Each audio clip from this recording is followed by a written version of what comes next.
games based on movies, and rides based on movies. I'm your host, Mr. CCS, and this is my pet gorilla, George. Hayao Miyazaki.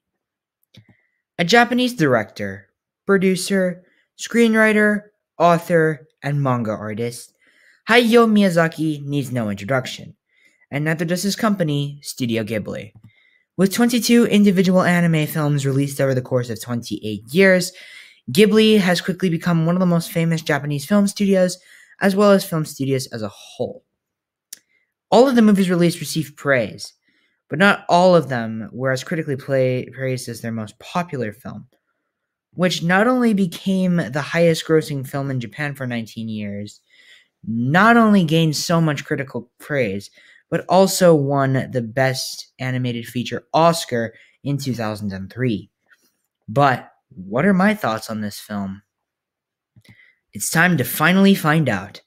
After all this time, I'm giving you guys what you want, as I take a look at Hayao Miyazaki and Studio Ghibli's Spirited Away. In this animated feature by noted Japanese director Hayao Miyazaki, 10-year-old Chihiro, voiced by Rumi Hiragi, and her parents, voiced by Takashi Naito and Yasuko Sawaguchi, stumble upon a seemingly abandoned amusement park.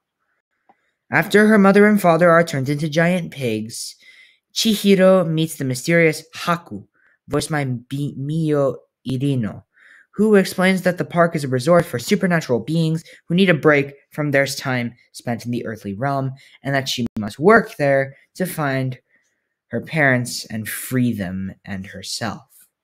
Wow. Just wow. I'm at a loss for words. I didn't expect to enjoy this film as much as I did.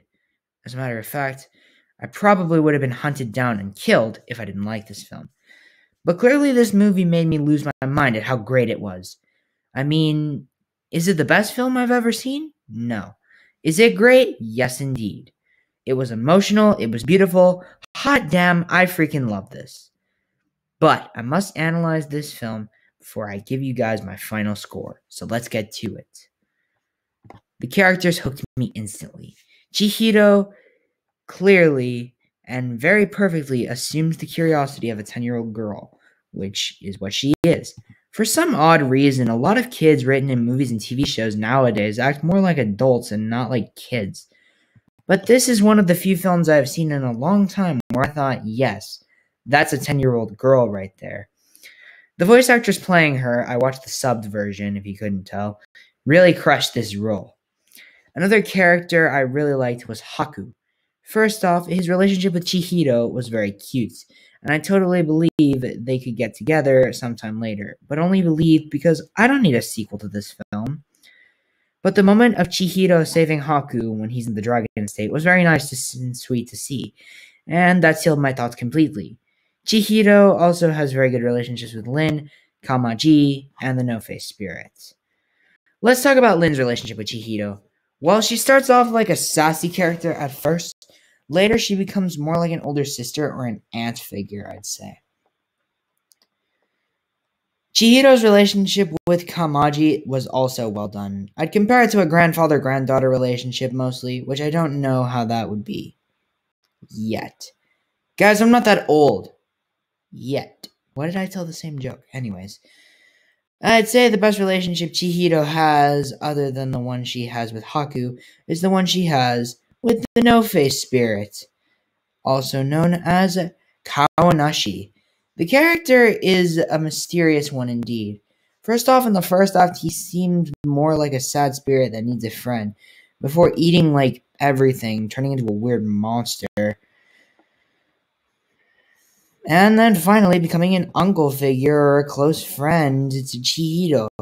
He doesn't speak, but he makes tiny sounds which make him seem more like a living creature. My favorite moment he has in this film, and my favorite scene of the movie by far, is when he walks into a bus and seems very nervous, but Chihiro tells him to sit next to her. That made my eyes well up with tears. It was that beautiful. It made me feel very warm inside, and a much happier guy than I was that whole day I watched the movie. As a matter of fact, talking about it now makes me emotional. God, I just freaking love that scene. Anyways, moving on. As for our villain, the biggest thing I have to say about her is that she is a cheesy threat, but she is very fun to watch. She's got a big head, MODOK anyone? And she has a very high-pitched voice. So she's not very intimidating, but she's extremely fun to watch. So yeah, I love the characters in this film. They are definitely very much fun to watch. Let's talk about the animation. For 2001 or 2002, if you're American, the animation is very great, and now that is much definitely still the case.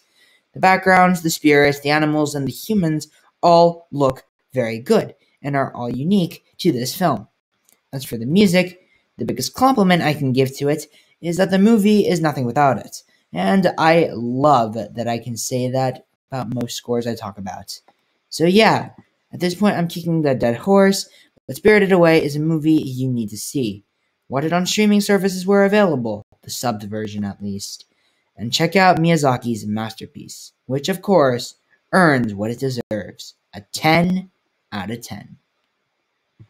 Well, that's it for this review and for the Big 3 anime special. If you want, feel free to leave your thoughts on the movie below and tune in next week for the most ambitious and longest review I've worked on so far. With that said, my name is Mr. CCS, this is Movie Central, and that, my friends, is a wrap. See you next week.